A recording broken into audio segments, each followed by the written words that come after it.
It ain't easy now. How could I move forward when I keep looking backward? I'm just standing still. How can I fight this obsession? Have I not learned my lesson? All right, Pittsburgh Steelers fans, what's going on? This is Jeff Hartman, senior editor at BehindTheSteelCurtain.com, with you for another episode of the Steelers Preview.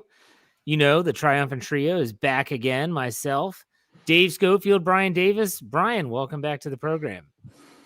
I am glad to be back, not covered in ticks, with all my sanity of a week out as a scoutmaster. I am tired, but it's always great to be back with you guys as well. I miss my Thursday nights. They're just not right when I'm not with my big buddies, with Dave and Shiesty Jeff. Hopefully not much longer. Gosh, that hood is hurting my retinas. Yeah, I don't know when it's going to stop, if it's preseason week 1 or week 1. I don't know. We'll see. But Dave, welcome to the show. How's it going? Oh, it's going. That's, my goodness, training camp. I'm so excited for it to get here. And then all of a sudden it's here. And I'm like, oh, there's so much to do. This is kind of so different than my routine. And yeah, it's funny. I love the Steelers news, but I'm really kind of tired of the schedule of it already, just because trying to keep up to date with the tracker that we do for the website and things of that nature. But it's great to have players playing football as what you're talking about, or at least practicing football, even though they're not even in pads yet, is still better than talking about the part of football that doesn't actually even involve the ball. And you have for those that are listening in audio, they don't know this, but for those on Facebook Live or on YouTube, Dave's got his Mitch Trubisky hat on, which is nice. Yeah. Good job. Good job for you getting that Mitch Trubisky hat. Well, it's not really a Trubisky hat. It's just the one that he wears. I've been wearing the one that Rudolph's been wearing for a while. So it's a Mitch Trubisky hat. But anyways, okay.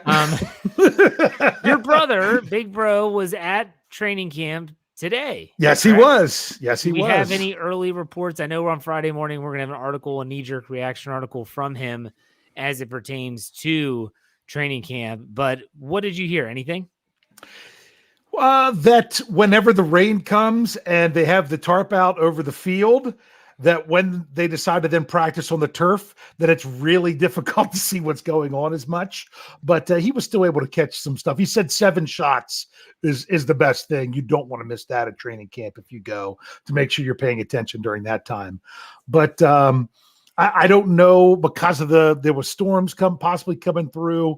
I was worried he wasn't going to get to see a practice at all. So I'm glad that he got to see practice. I don't know that it was the best experience, but when you go and it's free, you just got to get whatever you can get.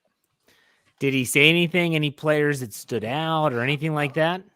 He called me and I was in the store, and I said I'd try to talk to him later, and I actually haven't had a chance to talk to him. Okay. I'm not going to talk to him until after the show. He's in the live chat. Is he? Where'd he go? I haven't been looking. Him. We are so well represented. We so far have Jeffrey Benedict, State of the Steelers, our boy Daniel J. Kyle Kreis is in here. And we also have the first one in with a What Up Fellows was Big Brosco. Hey, there we go. Nice. Well, yeah, there you go. There it is. I'll look forward to reading the knee-jerk reactions tomorrow from Latrobe. And I know that we'll have Kevin Smith in Latrobe. I think Jeffrey Benedict, I did hear him say on one of his podcasts, he's going to try to get there. So Behind the Steel Curtain will be well represented. It's good to see having some boots on the ground, so to speak. All right, let's talk about training camp. It's back at St. Vincent College. We know that. It's open to the public. Obviously, just talked about that. The title of this podcast is The Letters from Camp are pretty positive so far. So there hasn't been a lot of negatives, only been 2 days. Keep that in mind. But still, what are some of the positive things? Let me look at it this way. Brian, we'll start with you. Who's a player that has just stood out, even from the reports that we're hearing from camp, a player that you're like, oh, it's good to hear this from this player? Well, it's something that we're going to talk about tomorrow on our show. Here we go, the Steelers show. And it was brought up to me by KT Smith. And he's saying, the big thing is the fact that on the first shot from 7 shots, Mitch to George Pickens in the end zone, in the corner of the end zone, that is a big deal to him, because that shows Kevin Smith that they've seen so far with him out there with the first team. It seems like they're ready to utilize him as a weapon. And then you have the other rookie, CA3, Calvin Austin III, Austin 319, if you want to call him that. He took a what Kevin called a smoke pass and took it 61 yards, 69 yards through the defense. I don't know if that's a problem with the defense or the fact that you have rookies that they're inundating right away. And I think those receivers, just from a couple of days of camp, makes you feel pretty good that they might have been solid selections, but it's early. Okay. He chose the Pickens Trubisky 7 shots, which happened to Thursday. I believe Trubisky went 3 for 4 with 3 touchdowns, would have had a 4th if Zach Gentry didn't drop a pass. And then Mason Rudolph finished 1 for 3. Kenny Pickett and Chris Oladokun did not get reps in that drill. But Dave, that's neither here nor there. Who's a player, position group, anything that you've heard from? You've been doing the tracker for Behind the Steel Curtain. I know you're on top of the news. Any players stand out? Yeah, I'm trying to figure out where Mitch Trubisky threw a pass to George Pickens in 7 shots. I don't think that happened because they didn't do 7 shots yesterday, and he hit Claypool for the first one today. So that's from my reports. I mean, that's, and that's coming from my brother that was there. That could have been a just mixing. I think that's okay. Trubisky hit Pickens with a big pass on Wednesday. Apparently, he hit him for 45 yards down the sideline. There we go. Yeah. Then I was going to say 45 yards down the sideline. I don't think that's 7 shots because they're at the 2-yard line. Well, nonetheless, I've got some editing to do because I'm going firsthand from. No, I mean, that's not what it was they were surprised because yesterday they didn't run 7 shots doing it from the goal line. They started off in the middle of the field, whatnot, because it was a big deal because I think it was Brian Batko was really, put something out there like 7 shots is back because they did a different version of it yesterday. They did They did third down scenarios, I think is what I read. Yeah, is what they did yesterday. So whether in essence it was 7 shots, but they just had more room to work with. And apparently there was that a big one to Pickens. Later on in team period was that Calvin Austin. That's kind of what I'm a little bit excited about the most. But Brian talked about that, so I'll go another route. Apparently, based on the question that was asked Coach Tomlin in the post-practice media session today was are you afraid you're going to have to tone back TJ Watt so the offense can actually run a play? When he's asked a question like that, that gets you pretty excited that when Trent Jordan Watt is out there going at it right off the bat. We didn't see him in training camp last year because of everything going on. And it's exciting to see the reigning defensive player of the year out there going hard, showing all these guys what it means to work from the very first practice going on. I like hearing about TJ disrupting stuff still. For me, one of the positives from training camp has nothing to do with actual football, but it has everything to do with leadership, in my opinion. If you want to listen to my thoughts on Ben Roethlisberger's interview with Ron Cook of the Pittsburgh Post-Gazette, go back to my Monday Let's Ride. And when I did that show, I was hoping that a player would stand up and rebut what was said by the future Hall of Fame quarterback. And who was it? Cam Hayward. It should shock no one. Yes, Brian's got his jersey on. It should shock no one that it was Cam Hayward. He did it on his podcast, and then he doubled down on it the next day Thursday at training camp when he was interviewed before practice. So much so that Ben Roethlisberger started the backpedaling. He had to go on WDVE this morning and say, well, not everyone on there is a me first. I mean, I was just happy. I'm not going into that rant that I had on Monday about Ben's comments. To me, this is everything about Cam stepping up and saying, you know what? You're wrong. You're wrong. These are my guys. This is my team now. And I'm not going to let anyone, even a former player, even a future Hall of Famer, say anything negative about it. Cam might agree with Ben in a lot of ways, but he's not going to let him say it, and he's going to be public about it. That's what I like. Cam Hayward is a genuine leader. He's a true leader, and we talked about this a lot on all of our podcasts on this network, is that this team, both on offense and defense, needs leaders to really step up. You follow Cam's lead. This is exactly what you want to see. When I saw that, I was so happy. So happy. So that, for me, that's a positive coming out of Cam for me. Brian, anything else, or if you want to chime in on that, go ahead. I definitely want to chime in on that. If this was Family Feud and you asked the question, who is the leader in the locker room and on the field for the Pittsburgh Steelers, you would get 100. Survey says Cam Hayward every single time, because there's no doubt about it that he's the leader. And every single player in that locker room, would offense or defense, are pointing at Cam. And that is what that team needs. Not only is he doing that stuff in the locker room, he's also doing it in the community. It's a matter of time before this guy gets Walter Payton Man of the Year award for everything he does elsewhere. So he is a gem for this team. He's a Hall of Famer in my book. I don't care if Canton never enshrines him. All I will say is he's first ballot Steelers Heinz Hall. Dave, thoughts on that, or do you want to go to something else? I love Cam.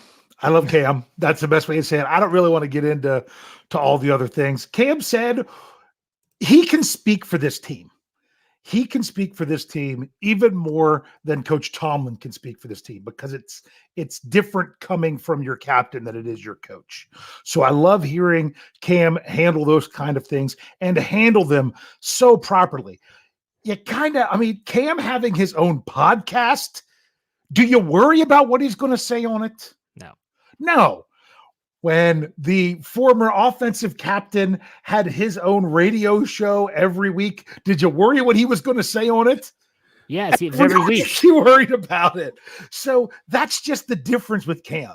Cam is going to say what needs to be said and just do that and keep it as part of the team, what needs to be done for the team. That's just another great reason to love Cam. There you go. Let's go around one more time. Brian, anything? This doesn't have to be positive. We did say that there are a lot of positives coming out of camp. This doesn't have to be a positive. Is there anything else that in the first 2 days, which it's only 2 days, no pads, mind you, anything else stand out to you, Brian? John LeGlue. He's coming to the aid of Mason Cole, who is trying to fight the whole defense. And you never really don't get too concerned. I know we got concerned last year with Chase Claypool and Minka, because that seemed to be a whole different that's a whole different monster. You're right. Yeah. But not the same. But when you're in the heat, and the humidity is crazy here in Maryland, I will tell you that. But when you're in that and you're going up against each other, pads or not, and tempers are going to flare. And I like the fact that you have guys sticking with each other already. You don't want to leave anybody on an island, right or wrong. You take care of your side of the ball. White jersey, gold jersey, doesn't matter. Those guys stick together. But I like to see it. But that's not something to worry about. And some people get worried when they hear of a fight in camp. No, because TJ's got in fights in camp. This is all something that happens. It's guys trying to come across and stick, and sometimes you've got to be a little more aggressive. You need on the sideline, Coach Tomlin to be like, I like his fire. I like what he's doing. All right, he's bringing it. So that's something you want to see there. Now, Big Brosko's saying no humidity after the rain today. It was cool and breezy at practice, and I'm glad to see that. But temper's going to flare in camp regardless of the weather. The weather, there's going to be weather, but there's going to be hitting, and there's going to be flaring tempers. Good point. I did not hear about the LeGlue aspect of the scuffle, so that's good to know. Dave, what about you? Anything that you've learned or that has stood out to you at all of the first 2 days? Well, about the scuffle. I think it was a scuffle and not a fight. There's a good way to do it. People just take exception to something and push and shove and talk. And then, as they said out for the guys did this time, afterwards they hugged. That's just what they did. Because you want to go hard, you want to be intense, but at the end of the day, you're still teammates, and that's how football works. Now, sometimes people might not. What happened with Minka and Claypool was not the same thing. No. Yeah. Rich said he didn't even notice the scuffle because of everything. They were just I think it was the last play. It was the interception by Spillane is what it was. But now what was the question again? I responded to Brian's. Did anything stand else out to you stand out? First 2 days? Yes. That they're not wearing pads. Therefore, you're not hearing a ton about the offensive and defensive line.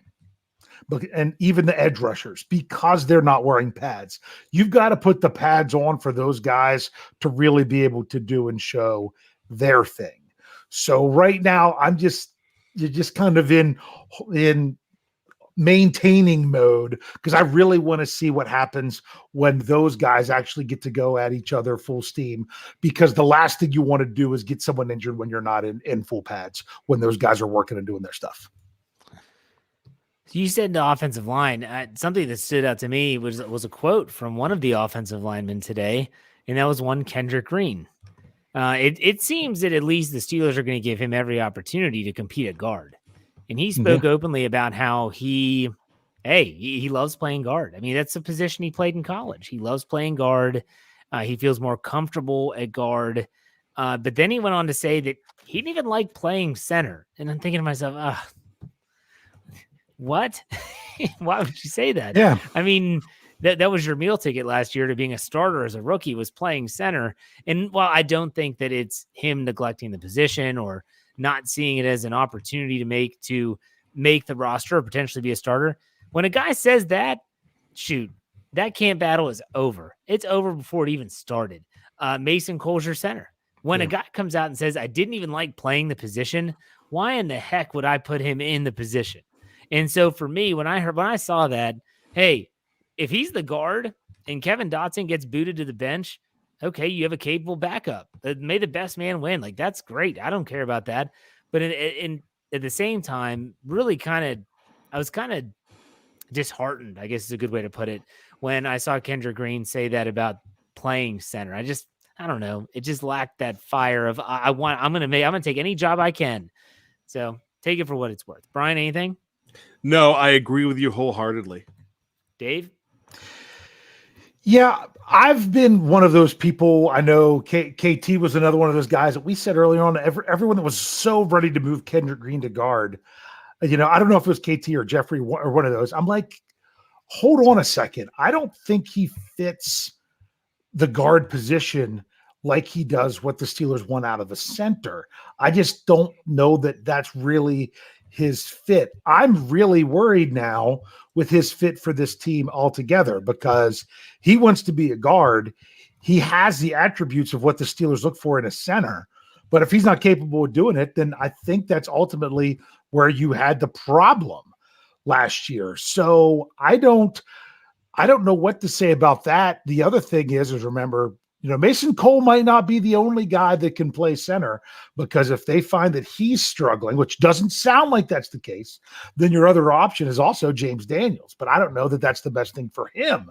So it is a little bit concerning to hear him say those kind of things. But if they're telling him that basically you're fighting with Kevin Dotson to be the starting guard, this is him going all in on being the guard and saying something like that.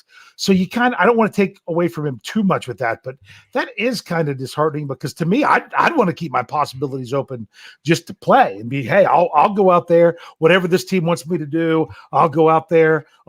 If they need me to step into another position, I'm ready to do whatever I can to help this team win. That's the general response that you get, and that's not what you got. So at least he was honest. Yeah. But man, that's kind of, I'm kind of a little bit curious how that's all going to work out now. Brian, go ahead. Dave has just sparked something in me when he said that. And you know what? I really think I like the last part of Dave's comment the most, when he said, that means he's all in on guard. That's great. But, this is kind of, man, I hate saying this. This is a generational thing now. We're seeing this so much with an instant gratification expectation out of, I'm seeing it with my scouts. I'm sure you're seeing it with your students. I'm seeing it with my kids. Instant gratification is kind of in. And I think it's just a defense mechanism from a guy like Kendrick Green to say, I don't want to play that. I don't want to play center anyways. I want to be a guard, so I think it might just be words. I really think it is. Well, when you ask the girl out and she says no, then you say, I didn't want to go out with her anyway. Yeah, right? exactly. Is that what you're saying, Brian? Absolutely. You can't use that example because that's never really happened to you before. I'm sure. No, that's because the truth is, I wanted to go out with her and she broke my heart. Yeah, I was like, damn it, I'm a loser. Yeah, but it's the defense. I didn't even think of that till you brought it up. That it's just sometimes it's the defense mechanism, and I've said that about Steelers fans that we care about this team so much that sometimes when they're not playing well, all we want to do is tear them down. It's not because of anything else. It's because we're so emotionally invested. But anyway, we can move on now. We don't have to go into this. Jeff. No, this is fine. And we have a super chat to get here in a second, but still. Yeah. You talk about the fans and how invested they are. Nothing was funnier to me than on day one.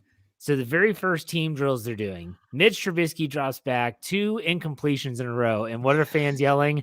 Put Kenny in. And it's they gave him 1 play, but they weren't going to give him 2. Well, I guarantee. Here's the thing. I wrote this in my recap article. I hope that Mitch realizes that this is what it's going to be.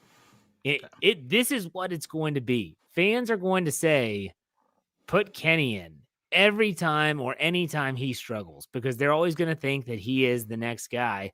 So I thought that was a funny story. But Sean Manahan gives $5 and says, Kendrick Green doesn't snap the ball well enough to play center. I don't think anyone's going to debate that he struggled at center last year. I mean, if you watch the games, you know that he struggled. There's a lot more responsibility at that position. Yes, and my God, from all of the people on our staff, Shannon White, Kevin Smith, Jeffrey Benedict, Dave himself, whether it's PFF grades, whether it's a film room breakdown about him being physically dominated at the point of attack, we all saw it. So I don't think anyone's saying that he should be the center. It's just the fact that the comments made it seem like he doesn't want to be the center. That's kind of discouraging. So, okay, I want to ask you all the next, another question here. So here we are 2 days into training camp. Everyone's just all about the news, all about the tweets, all about the videos, and rightfully so. We've waited a long time for this.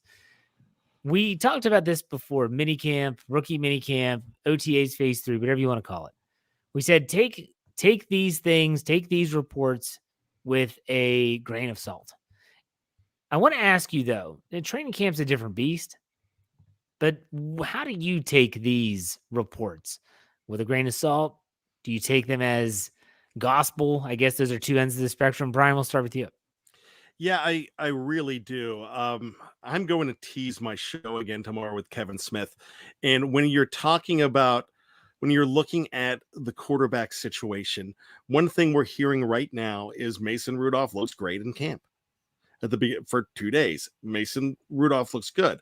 Kevin says, of course he should look good. He's been here. He's been around. And when you have other quarterbacks, they're learning the system. He equated to it the fact that he has a very experienced senior quarterback this year and a sophomore that looks like deer in the headlights. But the reason he looks like a deer in the headlights is because this is his first rodeo with the team as a sophomore, playing with these guys. But the fact that Kevin sees, I know it's the P word, but sees potential and sees, hey, we've got a lot to work with this guy, but he's got all the tools that we could work with. That's a good thing.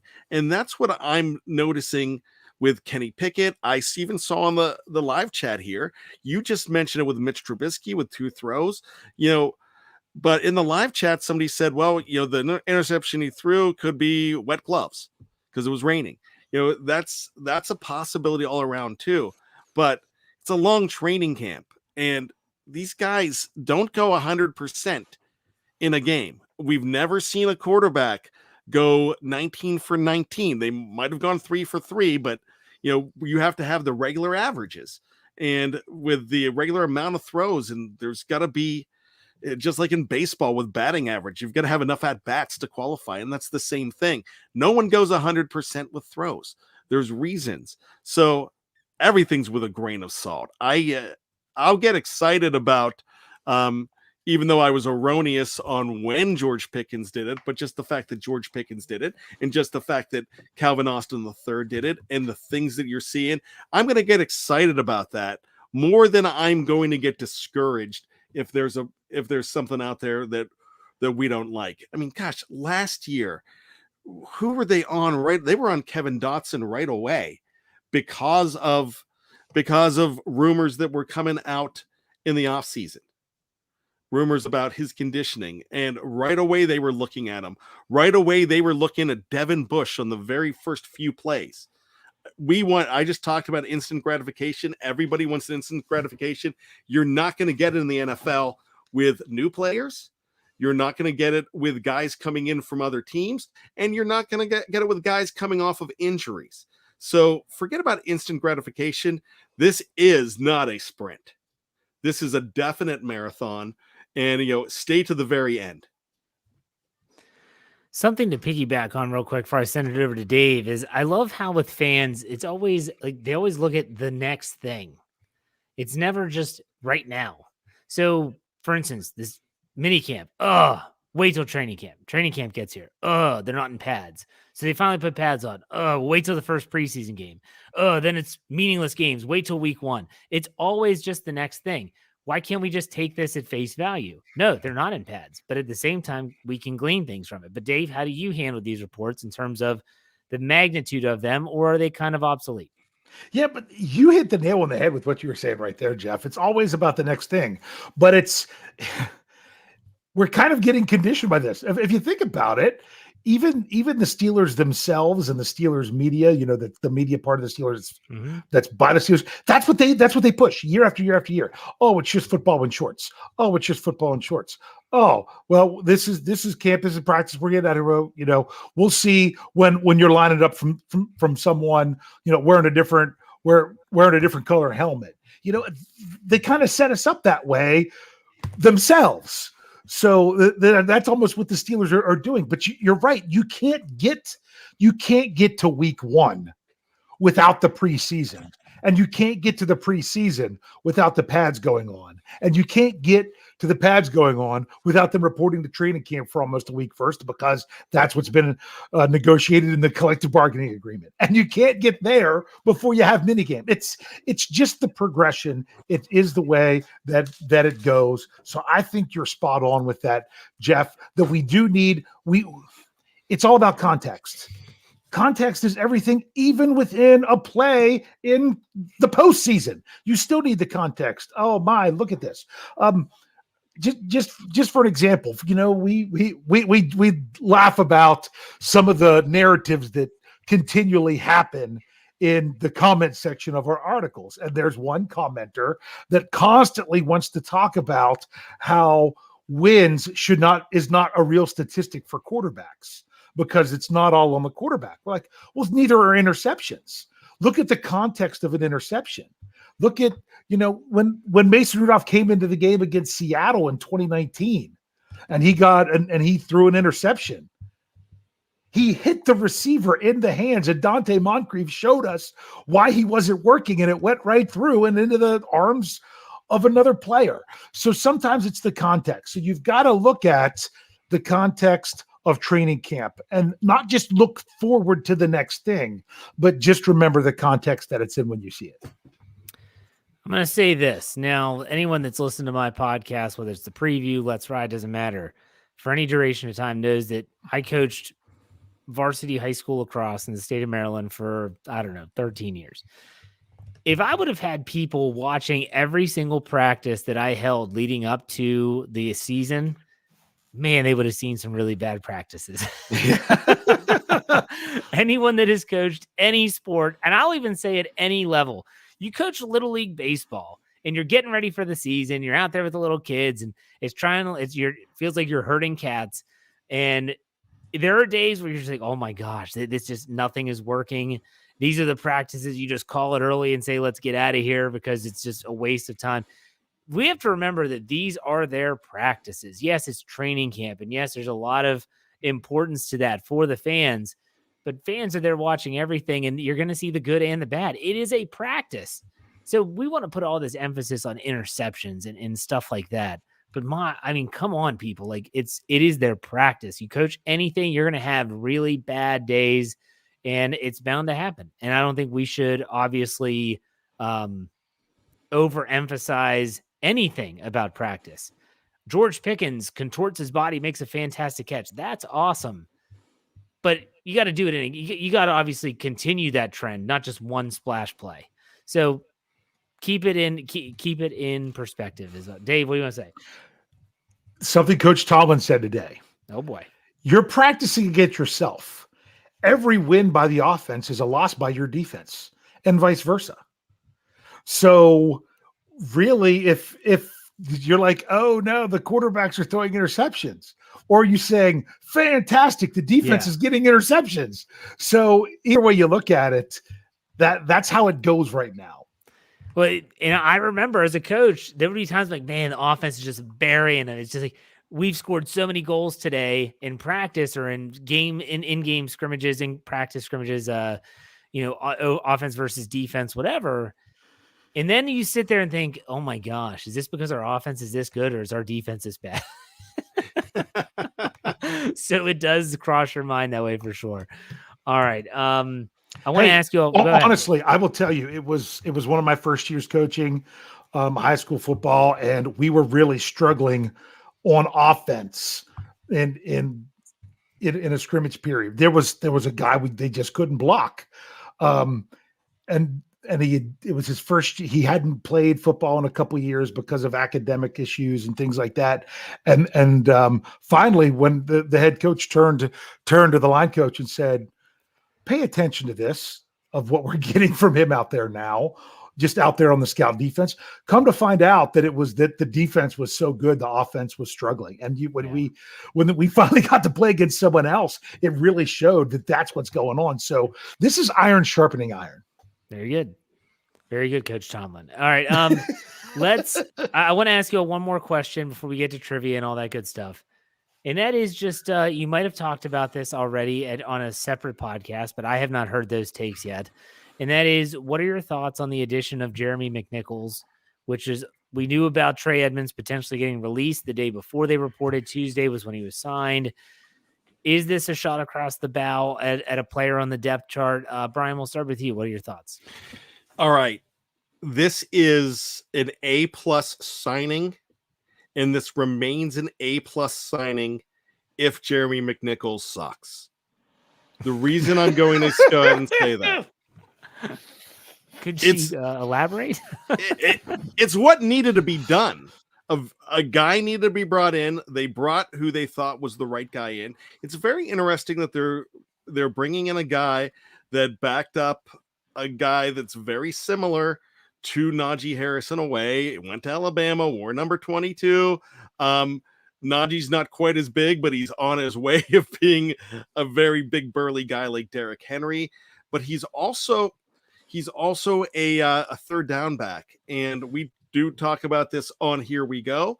But one of the things to look at is look how well the Steelers did with guys like Mewelde Moore and guys like who was kind of a discard from another team, and a guy like Verron Haynes, who was he's a draft pick here, but not looking to he wasn't going to start anywhere else. But they did really well with guys like that, and he kind of fits really what they need.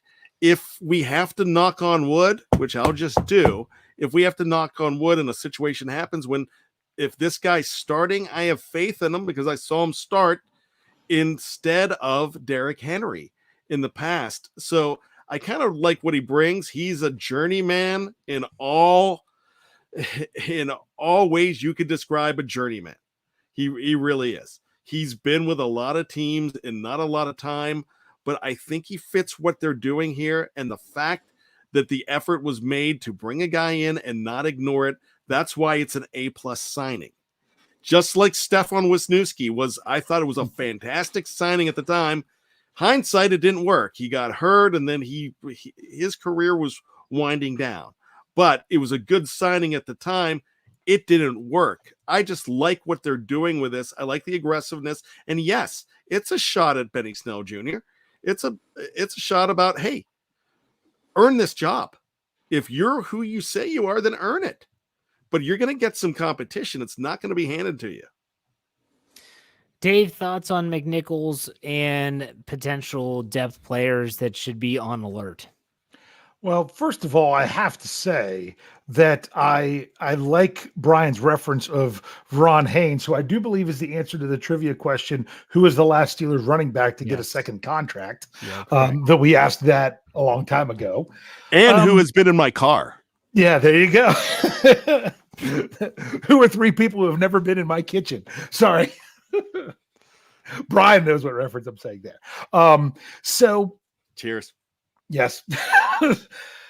Where were we? Oh, Jeremy McNichols. Yeah, talked about it a little bit on the Scobro show. I've got to know a little bit more when Jeffrey and I did our Vertex article on him that is at behindthesteelcurtain.com, your one-stop shop for all things Pittsburgh Steelers. It was out today, Thursday, so it's there if you want to go look at that. Here's the thing with McNichols. This is what I think is really going to answer some questions. I think he's going to tell you an awful lot about your other running backs not named Najee Harris. And this is why I believe that to be the case. If you look at some of the runs he had that Jeffrey was highlighting in that article, and you're like, oh, yeah, look at him go. And then the question was, does he really run that great? Or was that the offensive line he was running behind? If McNichols comes in and runs like that, then there is no excuse for Benny Snell or Anthony McFarland or any of those guys. If he still runs the way that he did and does what he did in his time in Tennessee, if he comes in and he's getting lucky to get a yard and stuff like that, then you really have to ask yourself, man, what's going on with the Steelers offensive line? I think that's just a different angle to look at it from my perspective, because that's kind of the way I do. But to me, I like that they went out and said, we're not just going to sit where we are if we think there's something we can do to improve. And honestly, if this doesn't work out, I still don't expect them to just sit where they are. If there's someone else out there that could come in and do the job better than that, they're going to bring him in. Sean Manahan gave us $5. Thank you for the tip, Sean. He said McNichols is a guy that can get 4 to 10 carries per game and average 4 yards a carry. When I saw the signing, my first shock was I actually recognized this name. Give me an example. Last year, they signed Kalen Ballage, and my response is, who the heck is this guy? Now I've heard this name before because they played Tennessee last year, obviously. But I went back to something that Kevin Smith said on the Here We Go Steelers show. I don't know if it was last week or a couple weeks ago. And it was all about the running backs and how Benny Snell is a guy. He's different. You need a Benny Snell type in case there's an injury. He's a guy that gets better as the game goes on. He needs a high volume carries to be effective. Yes, I do think Benny Snell can be effective if he is in that situation and the offensive line is doing something. However, Anthony McFarland, to me, this signing is a shot across the bow at him. He's the guy that's supposed to be the quote-unquote change of pace back. He's the guy that's supposed to be the quote-unquote third down back. I just described Jeremy McNichols at the same time. Jeremy McNichols, although he filled in for Derrick Henry, did not get the ball a ton in Tennessee last year. He was a spot player. He saw the ball, did good stuff with it, not saying that. But at the same time, I think that for me, I think Benny Snell, and people hate it when I say this, I think his job is 100% safe this year. He would need to either get hurt, to somehow, do something stupid off the field. He's a special teams guy, and he's that guy that you want in case there's an injury. To me, that this now becomes, first off, I think they're going to keep 4 running backs, and I think they all make the team. But I think McNichols and McFarland are in a battle here to see who actually is that third down back, which makes me also wonder. We brought up Mwelde Moore, great third down back. He could actually fill in, and he did fill in a couple times for stretches and did a good job. We brought up Ron Haynes. I'm trying to think of other quality third down backs the Steelers have had in their time. It doesn't have to be the Mike Tomlin. I'm just trying to think back to some third down backs. Brian, go ahead. I got a biggie, Eric Pegram. That's a good one. A very good one. Dave, can you think of any? The problem is Moelle Moore is the standard of Yes. of the Pittsburgh Steelers third down back of someone of our age. Yeah, I mean, you could throw like a Chris Rainey maybe in there. Would you agree that Amos Zaraway might have started as a third down back and then was eventually won that job? What do y'all think about that? I mean, you could almost say Willie Parker. Wasn't he almost basically like a third down back that ended up becoming the guy?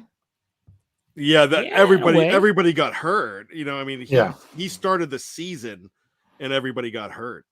Yeah. Yeah. So yeah, I think he never got to be the third down back because he hardly played. I mean, he played one game in 2004, but it was a dandy when he did, and he won the chance to stick around in training camp. You know, Chris Rainey, I mean, we didn't see a lot from him. I mean, I did bring up a guy like Pegram. There's some other guys that you could look at. I mean, if you consider Sean Manahan, he gave us $2 and says "foo." Talking about Chris Fumatufala. He wasn't a third down back. He's like a fullback. I feel like. Yeah. I mean, there's A third down back, for those of you that don't know, is someone that if it's 3rd and 1, that's not your third down back. No. It's not always your backup. It's when it's 3rd and 8. And it's someone that offers something a little bit different and more in the passing game, or can help protect whatever you do. Or can still help in protection. That's what Moelle Moore did so well. He wasn't just, he had great hands out of the backfield, could run the ball in between the tackles if he had to, but could also pick up the blitz, which is so important for that third down back. That's been my hesitation with Anthony McFarland since the day they drafted him. This guy's not big enough to pick up a blitz if he wants to be a third down back. But Brian, I interrupted you. Go ahead. Yeah. Jerry Cherryband saying Leroy Thompson, and I like that. He ended up having to start for Barry Foster a good bit, but he played a good bit in that third down role. We're seeing some names like Deuce and Bam Morris, and I say no. Steel Dog 88, Jalen Samuels. But, I would probably. I like that. I like that's what he was supposed to be. Yeah. And I think Rich Ehrenberg by Sherry Richards, I think that's a good one too. So, you know, there's a big difference though between your backup guy that's not starting and your third down back. Yeah, someone said D'Angelo Williams, like he was not a third down back. He was not a third down back. Go ahead. Because the other people sometimes get confused because you think of third down on 3rd and short. That's not your third down back. That's your goal line back. Even if it's in your own territory and it's 3rd and 1, that's you're using in essence your goal line package to go in and power for 1 yard. That's sometimes people think of that as and get confused with a third down back. What changed everything to me, and you see the NFL changing this way, is a running back like a Le'Veon Bell, who was an every down back because he was also that same style of back to be the quote unquote third down back that you could be looking for. Well, I would even go a step further and say that Mike Tomlin has changed that position as well, because he has reverted back to, this is my guy. And I want a specific type of guy. I want a guy that can be on the field for 3 plays the whole time. I don't need to bring in a third down back. I don't need to get a 2-headed monster out there, because he's my guy and he can do everything that I want him to do. He can catch, he can run, he can block. Do all those 3 things. You can do them in every down and distance. Why do I need to take you off the field? And that's Le'Veon Bell. And that was James Conner when he was healthy. And now it's Najee Harris. So maybe Mike Tomlin has a say in that as well. All right. Good stuff. Good stuff. We do have trivia. Brian, do you have any? Yeah, I actually have a very fast one. Dave started it and I just came up with it. So I think this is going to be really fun. You know, the first part about it, you got to do it in a form of Jeopardy. So along with Verron Haynes, these are the 2 other notable names that have been in my car. One is a legendary Steeler running back. The other who is Frenchie Fuqua. And the other is a WWE Hall of Famer. So Jeff got in the front. So I got mine right. Dave, you're and it's not Dave Schofield and Jeff because they have been in my car. Yes, but it's not them. WWE Hall of Famer, you said? Former Steeler, WWE Hall of Famer. Yeah, this guy was not a Steeler.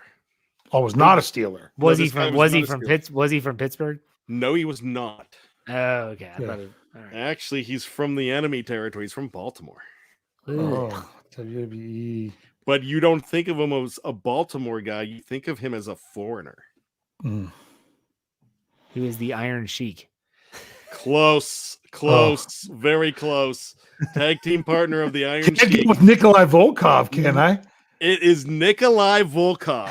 Yeah. Has been in my car. Yeah. There you go. So And I have his wrestling doll. Lost the hat though. Can't. No, the hat's gone. But I still have the wrestling doll. Nikolai is a beautiful man, and so is Frenchie Fuqua, and I thought a lot of Veron Haynes as well. There you go. All right, Dave, trivia time. I do have a trivia time, but honestly, I hate to do this to you guys. Oh, I've got another activity for you first. I know. I hope it doesn't make us go too long, but I've just got to do it because being a well, I say former teacher, meaning because I'm not fully employed doing that anymore. I just have to be very well rounded with my education. We already had Steelers spelling bee, and don't worry, I had the perfect 10-second clip of a song to play here, but I don't want to mess that up for us because of YouTube. Dave, But I desperately have to pee, so come on. Okay. So what I'm saying is this time we're doing Steelers Math Bowl. Here we go. This is how this is going to work. Why would you I do even this to told you me? guys you could have a writing utensil and a piece of scratch paper. No phones, no calculators. This is how it's going to work. I'm going to give you three names. These are current Steelers or very well-known historical Steelers. You are going to take their jersey numbers, complete the mathematical functions, and tell me what player you're remaining with. All right? Now, when I say this, I'm going to say it. If you want to get technical with some of these, when you talk about order of operations, I'm telling you, we're putting parentheses around the first two names. Every one of them is going to be three names. So you do the first two, then I give you the third one. So do them in the order that I say them. Don't worry about, do I have to multiply before I add or anything like that. Do them in order. So we're acting like parentheses. Tell me what player you got. You ready? Yes. You ready? Here we go. And so you use the numbers, get the jersey number, and the number's got to be of the current Pittsburgh Steeler wearing this number. Okay? So here we go. I want you to take TJ Watt minus Heath Miller times Kenny Pickett. That's actually Connor Hayward, 56. by the way, just so you know. Yep. Nope. Brian, you're not going to get it right. Jeff, you got a chance. What's that? He already got it. No, he didn't. He didn't tell me the player. Oh. Who is Alex Highsmith? There you go, Brian. It's not just the jersey number. Oh. You've got to give me the I'm sorry, I had to correct Dave. He said current players in I 83 said is in the occupied. question that it could be historical players. I was afraid you wouldn't know what number Connor Hayward was, so I changed to Heath Miller. Oh, You realize I just did Digit Dynasty, so I know every single current Well, number. you should know everyone's numbers anyway. I'm not going crazy players. Okay, so here you go. These should be well known. Anyone could do this. You ready? See, big bro, he knew who it was right away. You ready? Next one. Cam Hayward minus Chukwuezekorfor plus Benny Snell. Who do you get?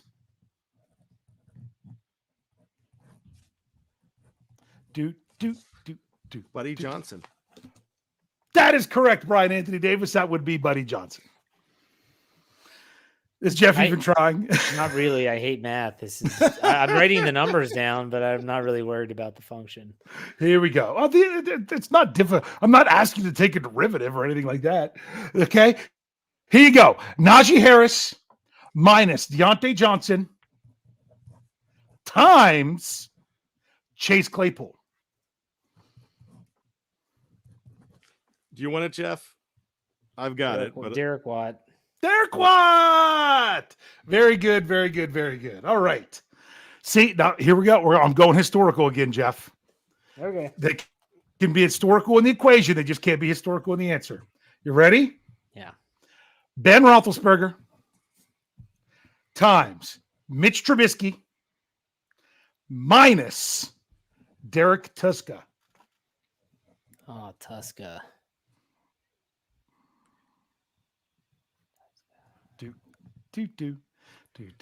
Najee Harris. That would be Najee Harris. Very good one, Brian Anthony Davis. What number is Tushka? He has 48. That's fine. If I'd have said Bud Dupree, you would have got it. Yeah, I would have thought about that too. I Yeah. forgot Bud's number. Yeah. All right. And we got one last 44? one. Who's 44 now?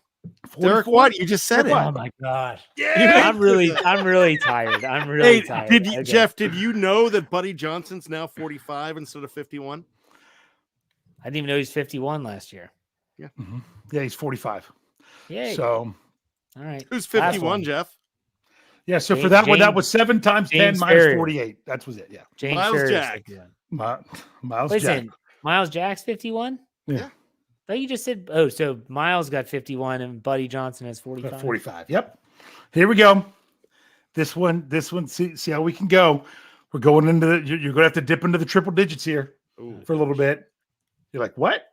Kendrick Green God, what is good? times Oh. Mason Rudolph minus Isaiah Loudermilk. Oh, Loudermilk. Kendrick Green Terrell, times Mason Rudolph. Fedarius, Terrell Edmonds. Jeff for the steal. Hold on. Oh, am I here. wrong? I'm not wrong. It's not Pickens, is it? That would be correct. One shiesty Jeff gets shiesty Pickens. Wait. No, wait. 53 times 2 Is 106. Minus 92. minus 92. Isaiah Loudermilk's 92. Oh, I had him at 72. Okay. Oh, yeah, you were off by 20. You were. So I there was you trying go. to go so fast. Yep. Can't believe You I got actually got 2 right. Now, are you ready? I do have one other thing that is trivia that's real quick.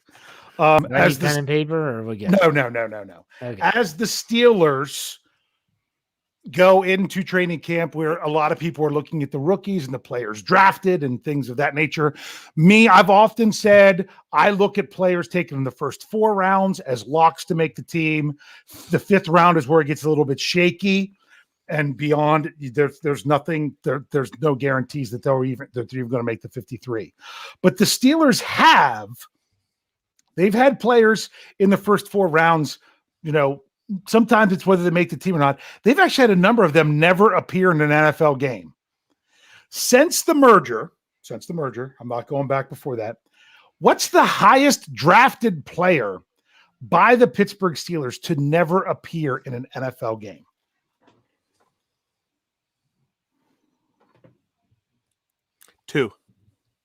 Round 2. No. Overall pick. Oh, Yeah. I should have said that. But you're right. It is round 2. it was a running back. I mean, no, it was a guy back in the late 70s, like 79. So 28, let's say 56. 56 is actually the draft pick of one Senquez Golson, who never appeared in a game. Oh, There are El actually, Busto. but I wasn't thinking of Senquez. but 56, there was also a 56 in 1976. It's James Files as a center, That's- never played in a game. But there James are actually Files. That's who I was thinking of, but I would have never Okay. got his name. there are actually 3 players drafted higher than that by the Steelers that never appeared in an NFL game.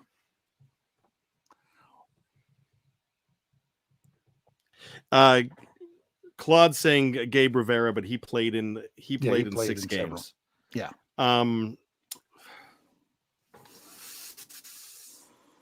Wow. Jeff's like, yeah, I surrender. Yes. The players that were higher than Golson, there was from 1973, pick number 50, Ken Fares, defensive back, and that's P.H. Fares, P-H-A-R-E-S. I think Okay. that's Ferris. Is it for Ferris? It Okay, would be that could be Ferris, but correct. I've never heard of him though. I just know the name. Then there was 49th overall defensive end in 1978, Willie Fry. But the winner of them all is a tackle from 1982, second round pick, 43rd overall, John Mayer out of Arizona State. Highest drafted player by the Steelers since the merger to never appear in an NFL game. Really interesting. Good. That's good There you stuff. go. All right, let's do some. Oh, go ahead. No, I was around the Files pick. I would have never got his name, but I knew that since they were number one and 28 plus 28. Yeah. All right, final thoughts, Brian. Go ahead. Wow, it is the start of camp. It is early on, and we're getting so excited. And just like these gentlemen have said that, we've got to go through this whole progression before we get excited about something. You've got to know that I can't go back to work after an absence. Jeff, Dave, they can't go back to work without having to remember some things. You can get back on that course, but you're like, hey, I'm rusty. I've got to get back out there. So just, understand that if you want instant gratification, then you're not going to be happy in a lot of things in your life, because some things just take time.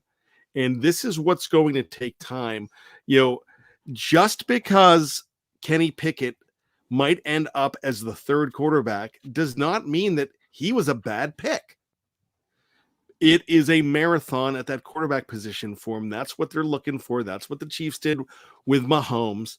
Just because Mason Rudolph is coming in and looking good, he knows the offense. And sure, he has a chip on his shoulder. He should come in, and you want him to come in. But that doesn't mean that the Steelers wasted money on Mitch Trubisky. Let these guys play before you say that they're not okay. Sorry, and make things out of clay. what do you say? I eat pieces like you for breakfast. You eat pieces for breakfast. Anyways, enough Happy Gilmore talk. Dave, final thoughts. You know what? If not, you're never going to be satisfied. Brian, with what we were talking about before, if you're always waiting for the next thing, think about it. The Pittsburgh Steelers, the product they put on the field in week 1 of the regular season is not going to be anywhere close to the product that they put out there in week, I said the bye week. So I'll say week 10.